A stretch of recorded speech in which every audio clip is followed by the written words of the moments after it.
Monday, hello, welcome back. Dropping the electric Sprinter back off. Right, I'll gather all my gear, get into my van, we're going up to HQ. There is absolutely no replacement for displacement, is there? No, there is not. Returned that with 53 mile left before it needs a charger, so I've parked it right next to the charging port for them. So this is HQ, over there is the ag workshop, in here is the construction workshop. Some bits and pieces going on in here, look. Anyway, I've got my dirty diesel van back, thank goodness. Just topped it up with diesel, topped it up with AdBlue. Look, it's all nice and clean and shiny in here, look. Keep an eye out for any oil leaking when I park it up at home later. Yeah, it's nice and clean in there, isn't it? So, I'm going to hurt myself doing this if I try and do this one-handed. Hang on. Heavy these bonnets, you know. There we go. I've picked up some bits for later on in the week. Quick Hitch. I'm going to shut that drawer in my toolbox before I go any further. I've got some parts to run through to Carlisle, and that is pretty much the sum of my day. It's 3:30 now, if you didn't know. I didn't pick this van up till lunchtime, and then I had lunch, and then I came up here. Had a catch up with some of the lads up here. Everybody seems to be out, look. Dead in here today. So, yeah. The time I get home, with the day done. So I'll pick you up tomorrow morning.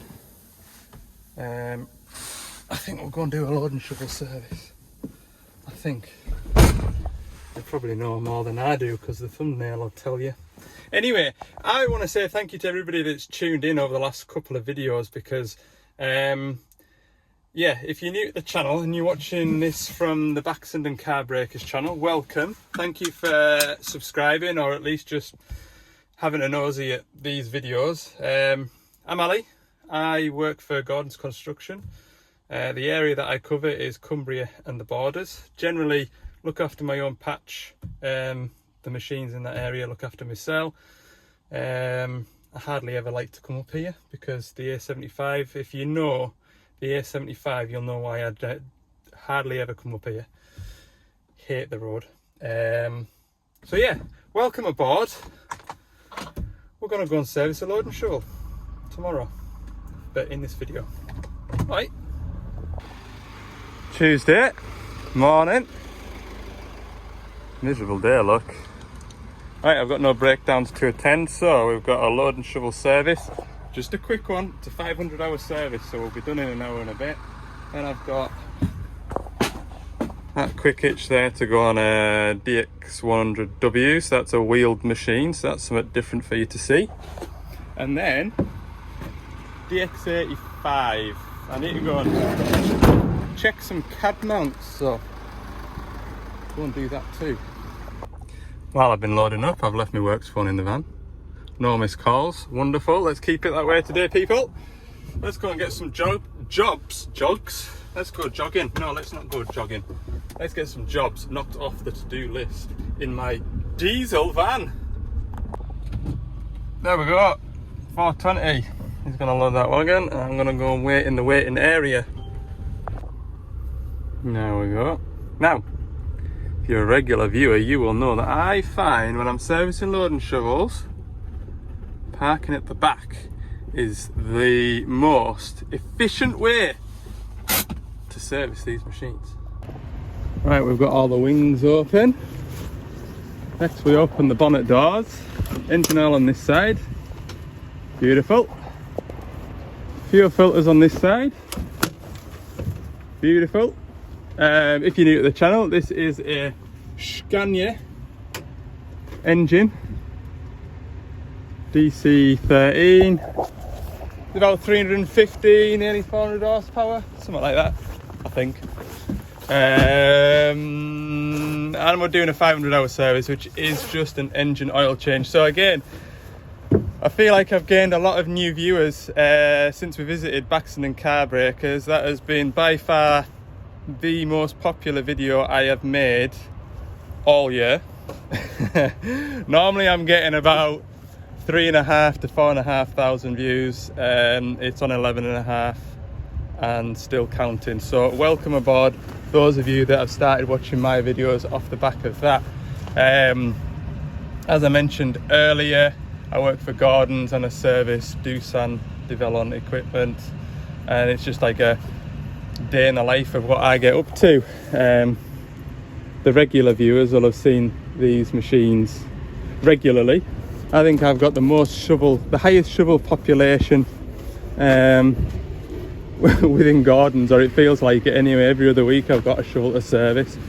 But I try and keep the servicing brief because, like I say, the regular viewers, like, you know who you are, people. I've been quite overwhelmed with the amount of blooming comments an 11,500 view video generates. I do read all of your comments and I'll like the comment once I've read it, so quite often I don't have time to respond individually, and I do try to respond to them where I can.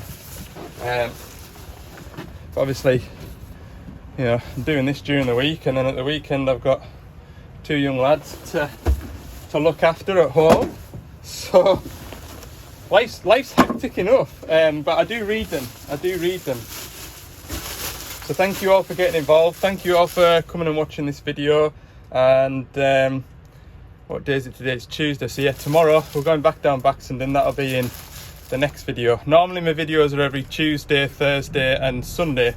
However, Just With has been off the road yesterday. There's not enough for Tuesday video, so this is going to go on Wednesday, which means that the next video will be Friday, Sunday, and then we'll get back into the routine of Tuesday, Thursday, Saturday. Right, I've talked enough. Let's get through this. It won't take long. Like I say, there's 46 litres of engine oil to get out of this first, so we'll get on with that. So we've got a engine oil drain point here, which is a bit like a tap once my socket finds the bolt. There we go.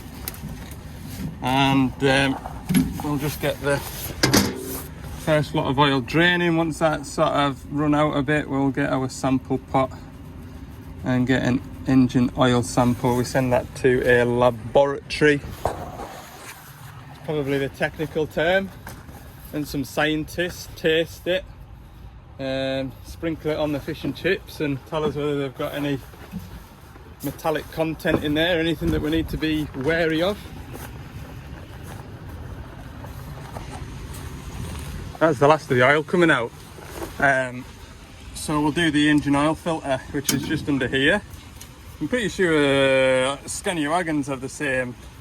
Well, they will, won't they? Everything's the same these days, but engine oil filters behind here. You should really use a socket, but I find these pipe, do you call these pipe wrenches? Look at me, 15 years as a mechanic and I don't even know what my tools are called. Anyway, dead easy to service these, especially a 500-hour service. It is such a treat. Because you think, big machine, I'm going to be here all day, and it's just 5 filters and a bit of engine oil. Another non-shovel related news. The back of the van's all speckled with oil. That happened the last time my van went into Mercedes for, well, no, not the last time, but when my engine blew up.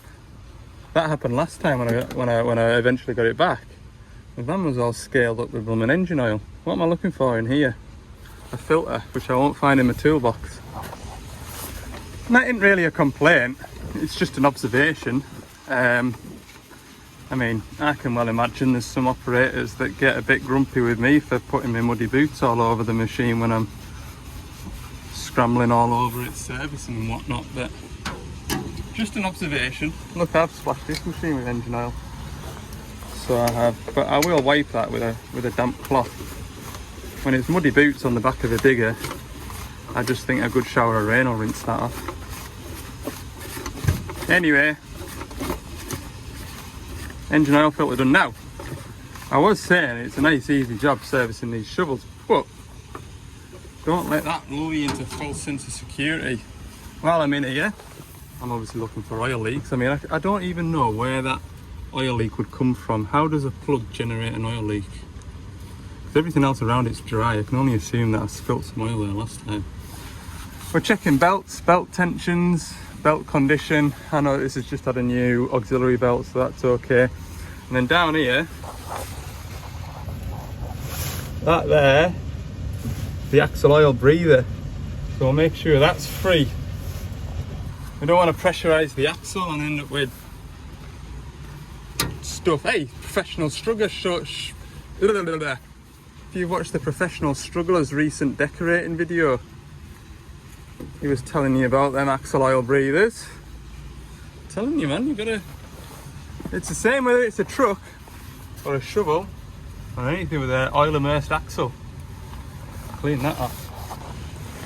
Right, that's the engine oil drained out. I've knocked that tap off and tightened it up, so everything else now is on this side of the machine. First job, get the engine oil refilling, because we'll get the electric pump on the job. Right, there we go. This is my system for filling engine oil, transmission oil, axle oil on loading shovels.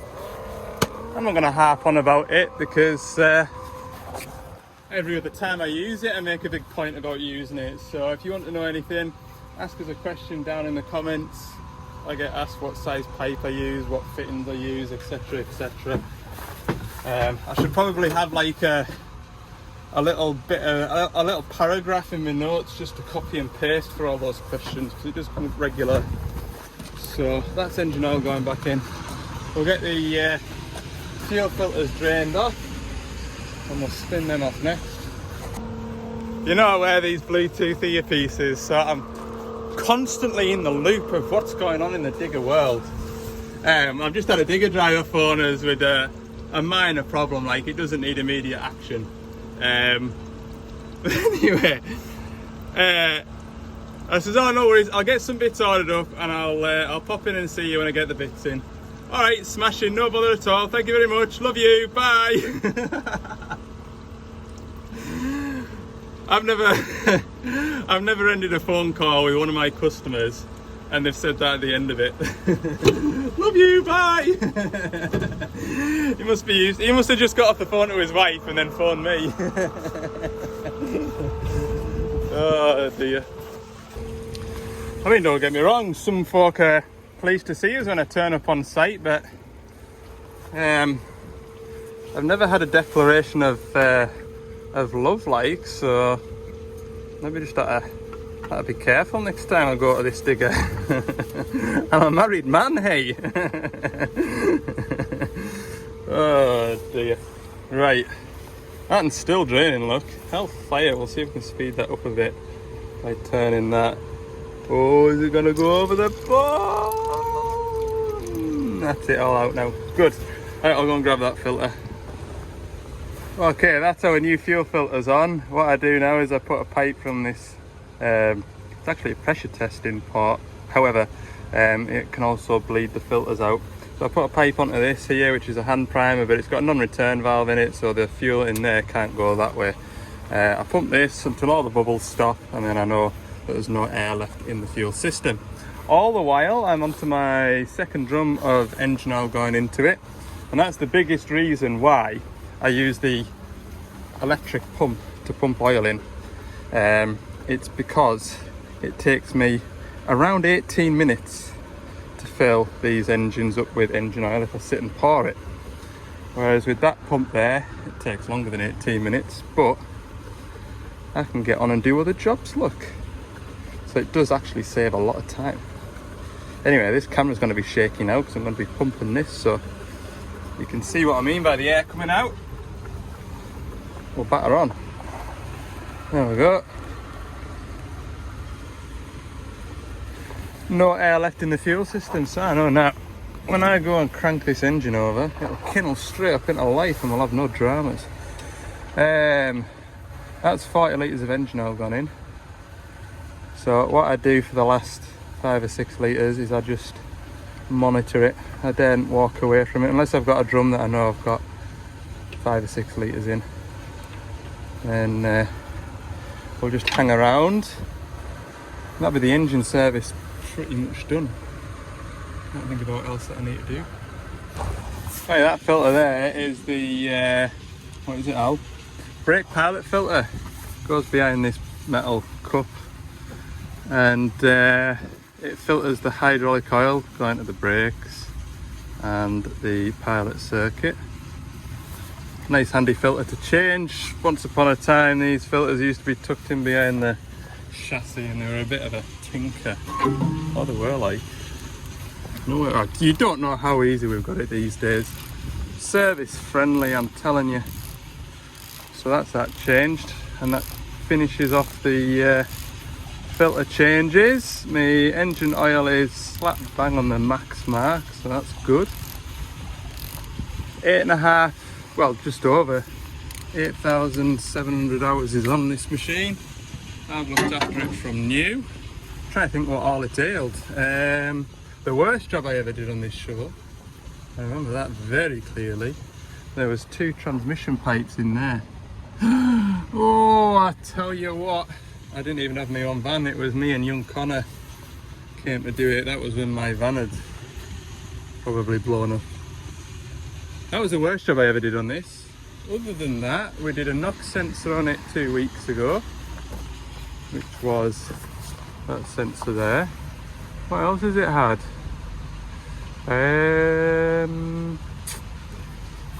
We did something with the seat. Oh, the seat collapsed, so we put a new seat base in it. I think that's it. It's been a good old bus, like. I mean, most of these shovels are pretty reliable. It's only the little bits and pieces, you know. I mean, knock sensors are knock sensors, aren't they? I don't think there's a man in this country that runs a AdBlue machine, wagon, car that hasn't had a knock sensor on it. I mean, at the beginning of the year I had to put a knock sensor on my car, and it wasn't any cheaper fitting a knock sensor to my car as it was to fit it to this. So we're all at the mercy of emissions. Okay, we'll pack it up, and we'll run it up. Oh, one more job to do. I tell a lie, there is one more. One last job that I always save till the very end. Greasing the drive shafts, because nobody else will do it, and it'll only be a phone call to me when this drive shaft fails, and it takes all of this with it. So it'll be for me to fix if we don't grease it, essentially. Always the same, isn't it? You go and grease half a dozen grease nipples and the flipping grease gun's empty. Get off there. Right, I've done the worst one without getting that grease on myself. Clean look. That's the UJ in there, and then the, what do they call that? The slidey bit. I'm full of technical terminology this morning. Climb under here. Oh, this is my favourite bit, like, especially on a wet, rainy day. Woohoo! This is what we get paid to do, boys. Put this up on here. I'm gonna do that way around. There. Pull the trigger. Yeah, you don't know how easy you've got it when you've got electric grease gun, do you? I remember resting a blooming manual grease gun on my chest and pumping it. We just pump away at that till the grease comes out. There we go, that's all it needs. Just a little squeeze. And slide along here. And we'll do the same on this one up here.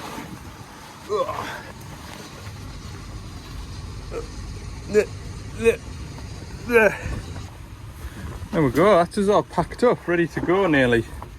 Told you they're not that bad to do. I quite like servicing the 420-7s.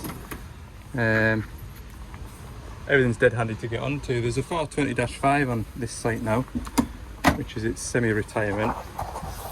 Done about 14,000 hours. But that's still got a scan your engine in it, same transmission, but there's filters on it filter locations that are trickier to get to. The Scania, I call them the pepper pots, the 2 Scania filters in one housing type of thing. They can be awkward to bleed up, and yeah, these are a treat to do like that. Anyway, right, what do I need to do now? Well, I need to start it, run it. I always leave these doors open so I can check none of my new filters are leaking, or I've left a filter undone because the digger driver's phoned me and declared his love, and that's just totally lost where I got up to.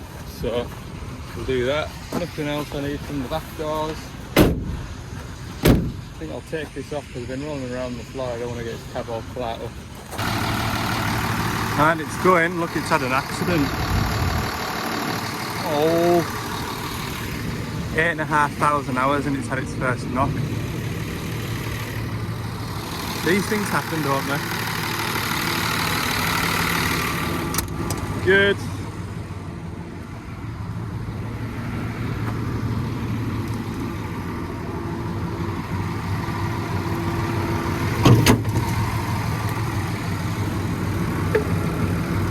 It's shutting it.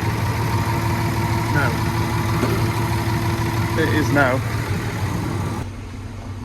Yeah, it's all the filter lights reset, which is in this operator menu, expendables management, and then you reset all these. So you can see the air filter's done 532 hours, return filter's done the same.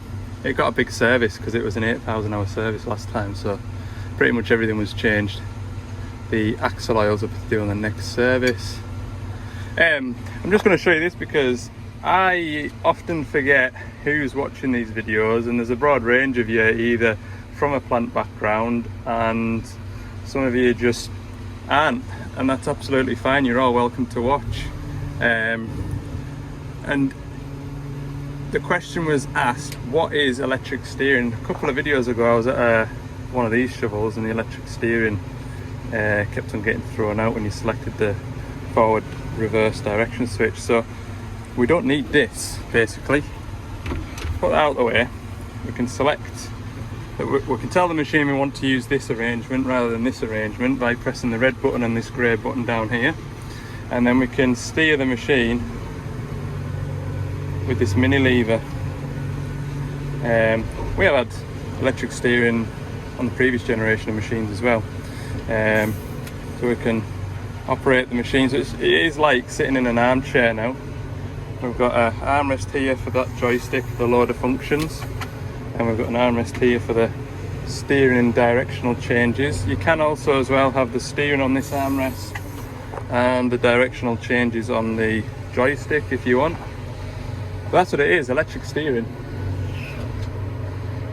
and I quite like it. This operator never uses it because he's old school like he is. It's always good to check everything works, isn't it? Anyway, I'm going to give this a run around, make sure there's no unusual squeaks when I brake, and get it up to temperature, and then we'll jump in the van and head to the next job. Okay, we've just stopped for lunch. We are at a DX100W. Let's jump out and have a look around it because they are a bit of a peach, these like. So we've got a articulated boom, 2-piece boom, whatever you want to call it. So that gives it a lot of versatility. The DX100Ws have 4-wheel steer, so that enables the machine to go, well, it's got 3 different steer modes. You can do crab steering, so those wheels point that way and the front wheels can point that way, which allows the machine to sort of travel like that in tight spaces.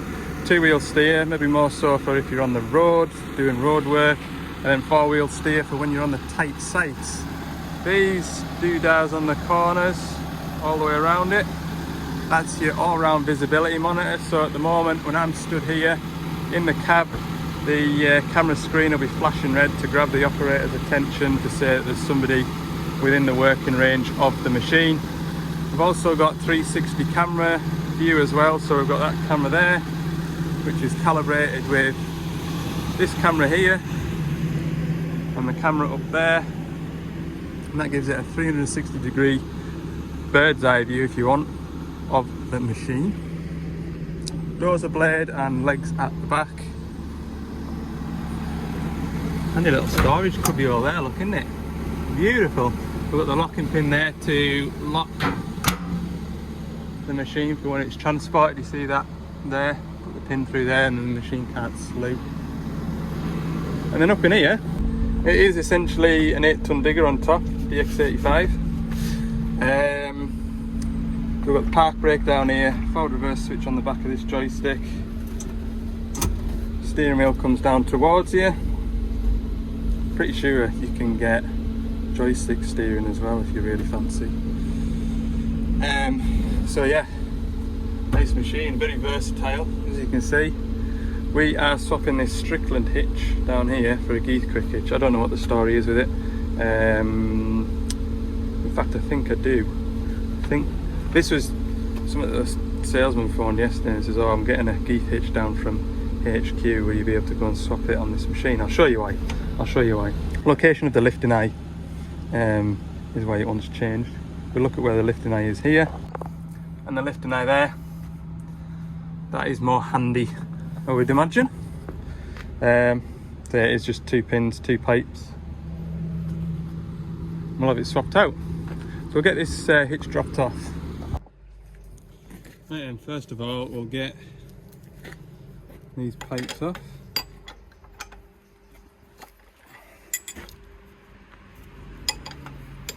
I should maybe tell you what a quick hitch is, because like I said in the previous site, not all of you are from plant. A quick hitch is a hydraulically operated jaw that allows you to change between buckets and attachments without getting out the cab, unless you've got pipes to fit to the auxiliary lines. But if you have a set of buckets, you can chop and change between the pair of them without getting pins out and all of that good stuff. Right, I feel like this one's going to go pop. I'm slapping it down here. There it goes. That's a BSP end, you see. I've got a bucket under here. I don't know if you can see the bucket like that. Anyway, there we go, there goes the pressure. This will just come off nicely now. We'll keep these pipes with this hitch because the Geeth hitch might be banjo fittings, I can't just remember, but geometry might be different and it might make the pipes different length. Might not as well, like, but we shall see. Oh,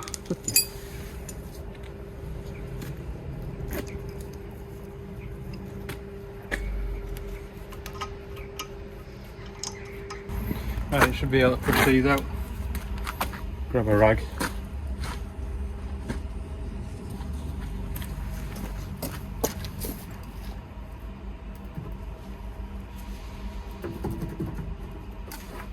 There we go.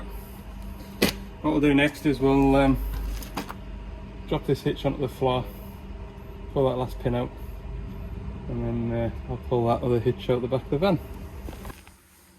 Yes, I was right. Banjo fittings. See? Quarter. So with this you put bonded seal on here, and then which pipe will we do? We'll do this one. This bonded seal will then go on this side, if I can do it without dropping it. Because you can see the face on here where it's going to seal is flat, it isn't tapered. Screw that into there. Right, there we go, those pipes are all tight. In an ideal world we'd put that boom into the back of the van, but I think I've got enough space to pull that last pin out. So we'll just chuck it on the floor, and when we get the new hitch on, we'll use the new hitch to lift the old hitch. Say old hitch. We'll use the hitch to lift the other hitch in. Right, what am I getting? Oh, remind me that my phone's in there. Yeah, I want a bar out now.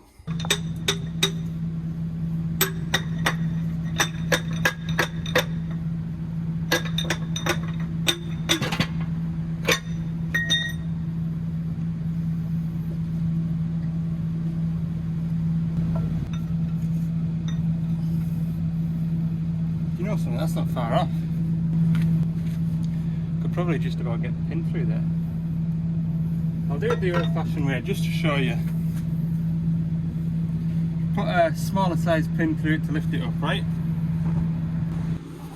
Then you get into this position where you can move it nice and freely without pumping it about, if you know what I mean. Right, we need shims and we need these grease seals.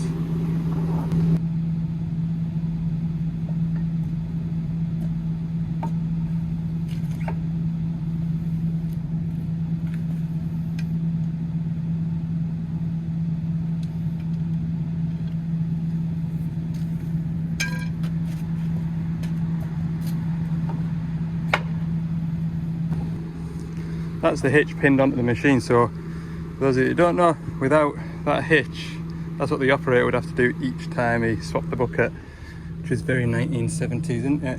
I don't even know when the quick hitch was invented or became popular. Maybe in the 90s? Doesn't know, I was still at school, like, never paid any attention. Okay, so I've totally mucked up here, that hole is nowhere to be seen. That hole isn't far off.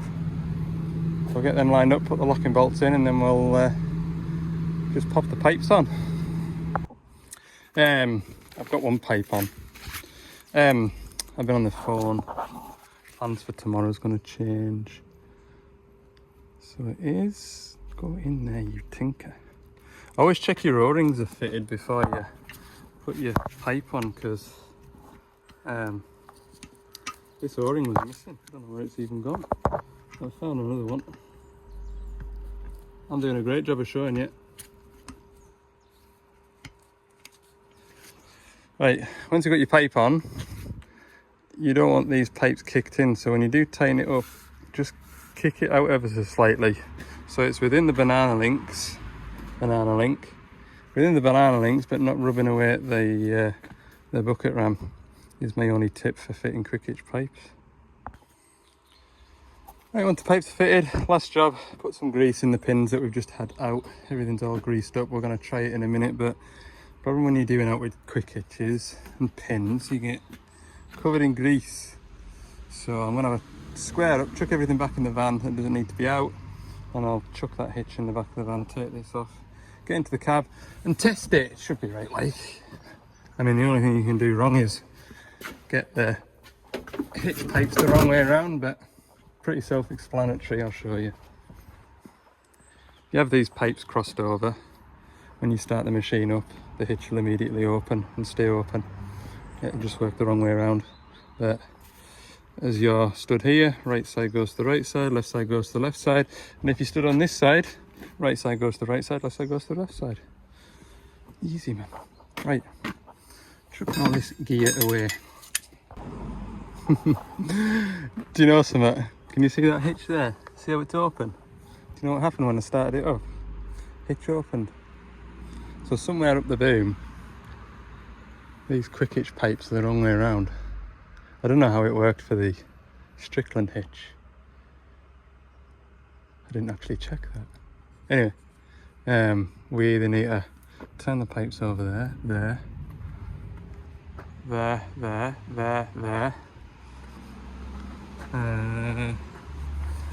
Where does it look twisted over the wrong way around? There or there? Oh, that's where it's switched over, look. You see that? Goes from this side over to this side, so I'll swap these two over. What a performance. Oh, you can't do this wrong.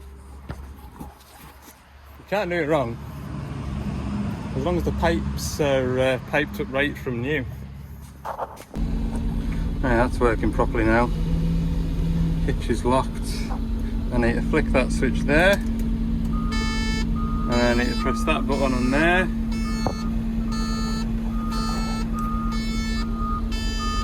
And then hitch works. Good, right, well I think there's some buckets over here, I'll go and try them. Okay, it's picked that bucket up. If you look there, just about 5mm space. It doesn't want to pick this up because these bosses are too wide.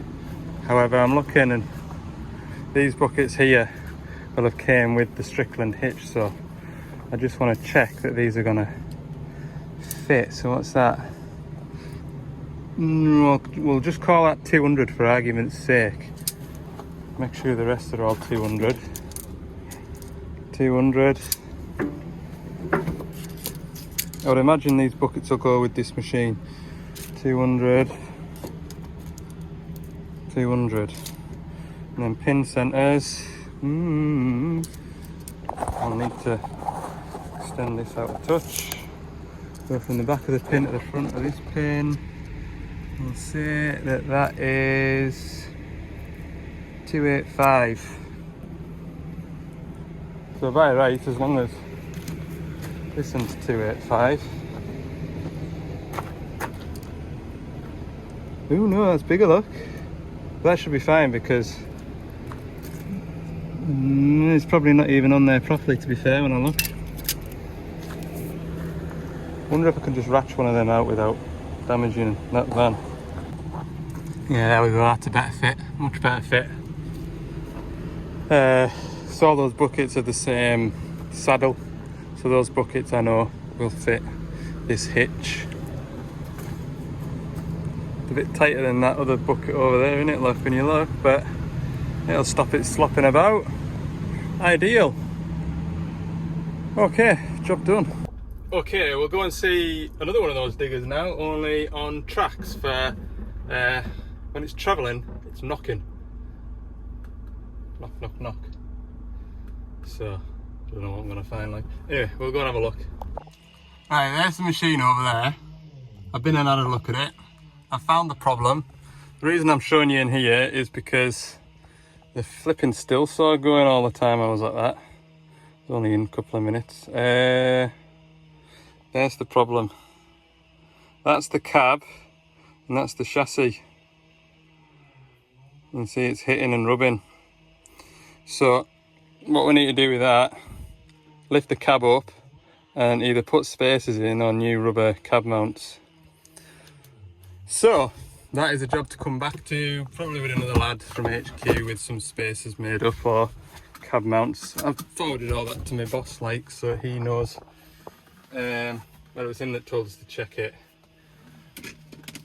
So 20 past 3, there's another 85 that's got similar complaints. I'm tempted just to go and check it, and then if there's 2 to do, then it's a day's work for 2 of us then.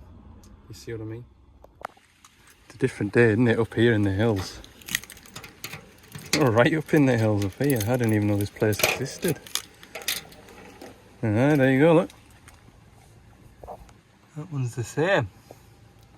So I'll make sure my boss knows about that too.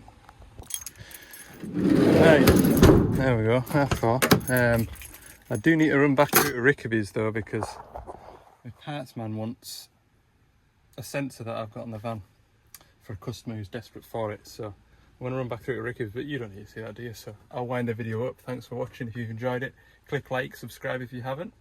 I'd appreciate that. See you all in the next one. Baxenden car breakers will be in the next video, so stay tuned for that.